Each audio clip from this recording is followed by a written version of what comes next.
Assalamualaikum warahmatullahi wabarakatuh. Selamat malam, salam sejahtera bagi kita semua. Semoga teman-teman semua selalu dalam keadaan bahagia, selalu dalam keadaan sehat, dan tentunya selalu menjalani kegiatan dengan produktif. Izin memperkenalkan diri, nama saya Bayu Aji Dwi Apri Atmoko, mahasiswa program Pasca Sarjana di Universitas Negeri Semarang. Pada kesempatan baik kali ini, saya akan memberikan layanan dasar atau layanan informasi, bimbingan dan konseling terkait dengan topik atau tema minat belajar, mengatur waktu belajar, dan cara belajar yang efektif. Saya harap teman-teman semua dapat menyimak dengan seksama dan nantinya teman-teman semoga mendapatkan pengetahuan maupun wawasan terkait minat belajar, mengatur waktu belajar, dan cara belajar yang efektif. Dan yang diharapkan pada layanan ini, teman-teman semua dapat menerapkan minat belajar, mengatur waktu belajar, dan cara belajar yang efektif dalam kehidupan atau dalam proses kegiatan belajar teman-teman semua. Baiklah, saya akan memulainya dengan materi yang pertama itu tentang minat belajar. Jadi, apa sih minat belajar itu? Minat belajar adalah suatu ketertarikan terhadap suatu pelajaran atau semua pelajaran yang kemudian mendorong peserta didik untuk mempelajari dan menekuni pelajaran tersebut dengan setulus hati. Saya mencoba merefleksikan diri, coba tanyakan kepada diri teman-teman sendiri. Ada nggak ketertarikan terhadap suatu pelajaran atau semua belajar? Ada nggak ketertarikan teman-teman untuk belajar dengan setulus hati dalam diri teman-teman sendiri? Kalau memang ada suatu ketertarikan atau semangat dalam belajar, berarti ada minat belajar pada diri teman-teman sendiri. Begitu ya. Namun, ketertarikan itu harus dengan setulus hati. Kalau tidak setulus hati itu belum dikatakan mempunyai minat belajar. Jadi yang saya harapkan teman-teman harus mempunyai minat belajar gitu. Kemudian, mengapa minat belajar itu begitu penting? Ya, memang begitu penting teman-teman.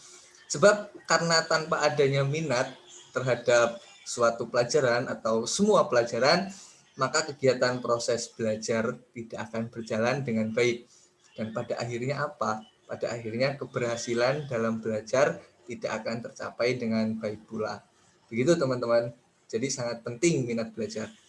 Kemudian dampak apabila tidak mempunyai minat dalam belajar. Ya, saya merangkum keseluruhan dalam 3 poin. Yang pertama itu tidak dapat mencapai hasil prestasi akademik yang diharapkan. Apa sih prestasi akademik itu? Ya, sama saja seperti nilai rapor ya teman-teman. Nilai rapor, nilai UTS, nilai UAS, dan lain sebagainya. Jadi hasil prestasi akademiknya itu tidak sesuai apa yang kita harapkan gitu kalau tidak adanya minat belajar. Yang kedua, tidak mempunyai semangat dalam belajar. Pasti teman-teman, kalau tidak ada minat belajar, pasti nggak ada semangat dalam diri teman-teman untuk belajar apapun itu mata pelajaran itu tidak ada semangat. Dan yang pada akhirnya, yang terakhir apa teman-teman? Membuat orang tua kecewa. Pasti teman-teman. Misalkan teman-teman tidak ada minat belajar. Belajar kalau bahasa Jawanya sak-sae, terserah begitu ya. Itu pasti nilainya nggak sesuai. Saya yakin pasti tidak sesuai. Banyak nilai merah ataupun nilai yang di bawah standar. Yang 5, yang 4 begitu ya. Itu siapa yang kecewa? Pasti yang pertama teman-teman sendiri. Yang kedua pasti orang tua. Gitu ya teman-teman. Dampaknya atau resikonya, sebabnya kalau teman-teman tidak mempunyai minat dalam belajar. Kemudian faktor apa sih yang mempengaruhi minat belajar? Saya merangkumnya lagi ke dalam 3 poin secara umum. Yang pertama itu konsep diri. Konsep diri itu apa, Pak? Ya, konsep diri itu seperti pengendalian diri, penguasaan diri. Mau dibawa kemana kita ini, begitu.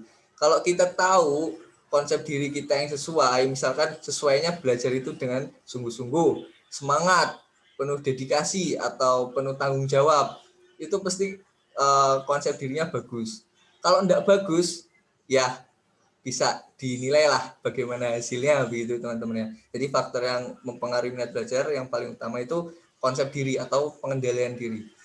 Yang kedua itu lingkungan teman-teman. Ya lingkungan memang salah satu dan salah dua faktor yang mempengaruhi minat belajar.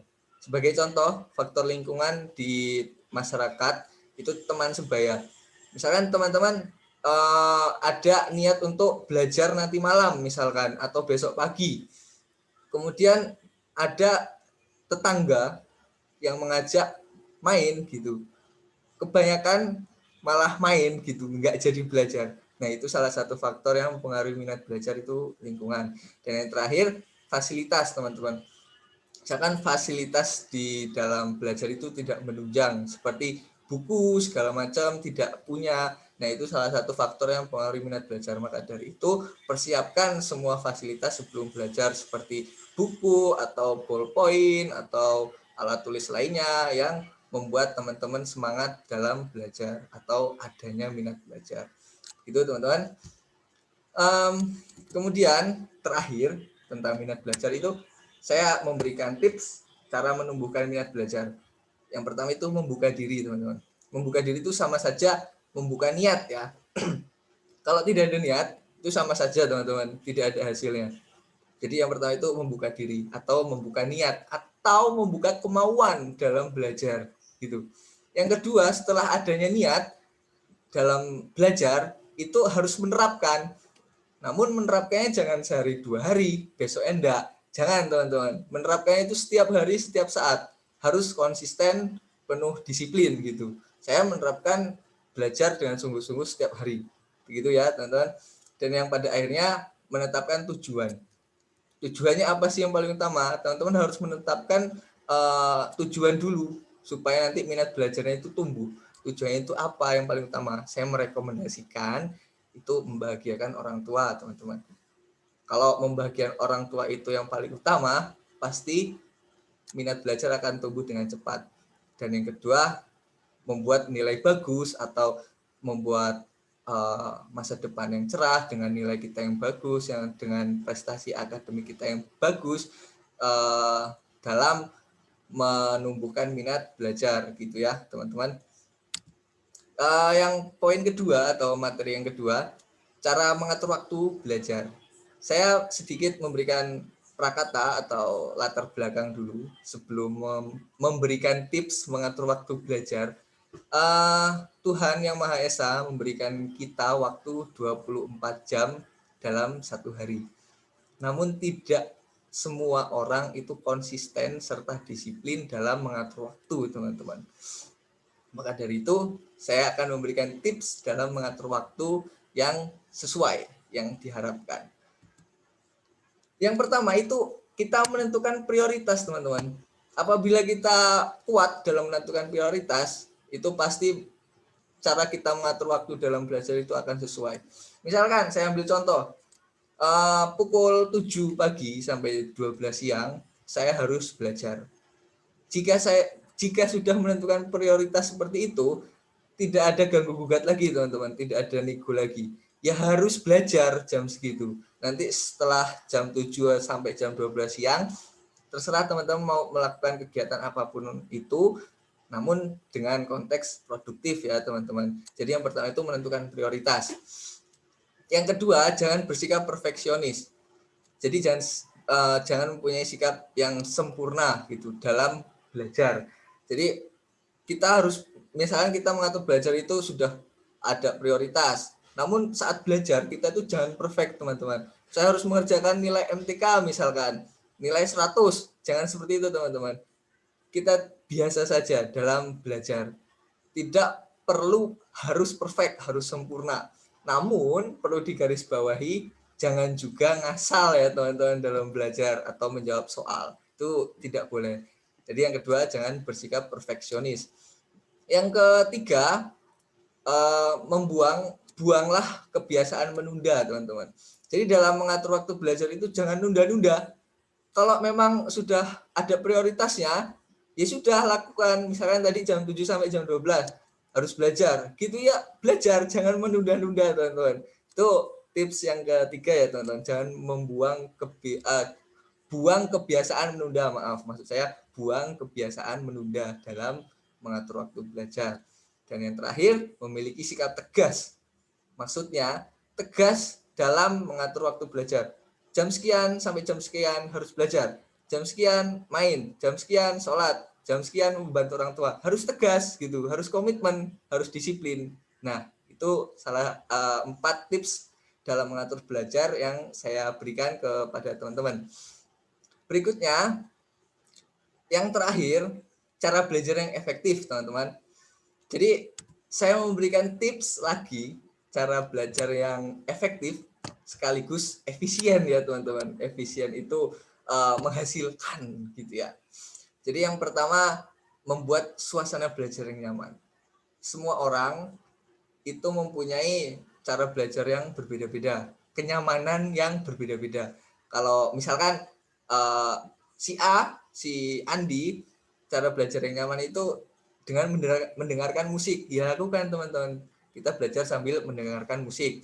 Misalkan si Budi, cara belajar atau membuat suasana belajar yang nyaman itu dengan cara tiduran. Lakukan teman-teman.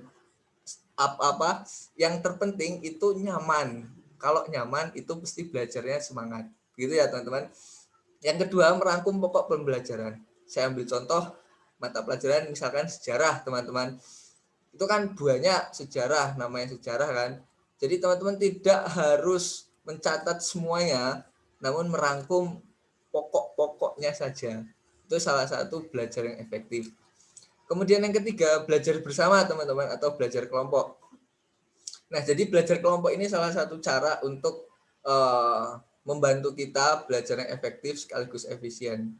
Misalkan kita tidak paham terkait suatu pelajaran, pasti teman kita membantu. Itu salah satu cara belajar yang efektif sekaligus efisien itu dengan belajar bersama atau belajar kelompok.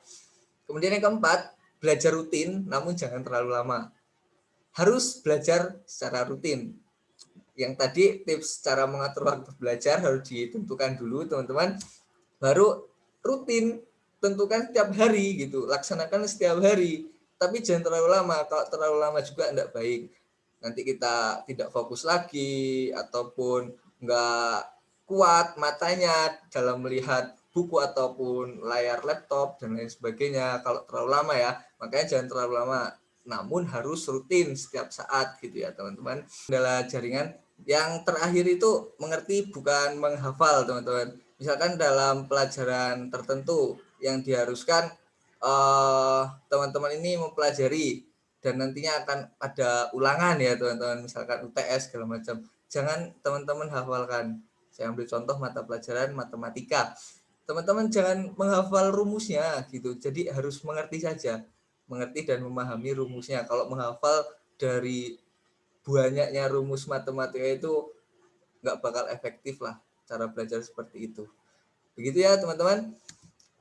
Sekian, terima kasih atas partisipasinya. Semoga apa yang saya sampaikan dapat menambah wawasan serta pengetahuan teman-teman semua. Saya akhirul kalam. Wallahul muwaffiq ila aqwamit thoriq. Wassalamualaikum warahmatullahi wabarakatuh.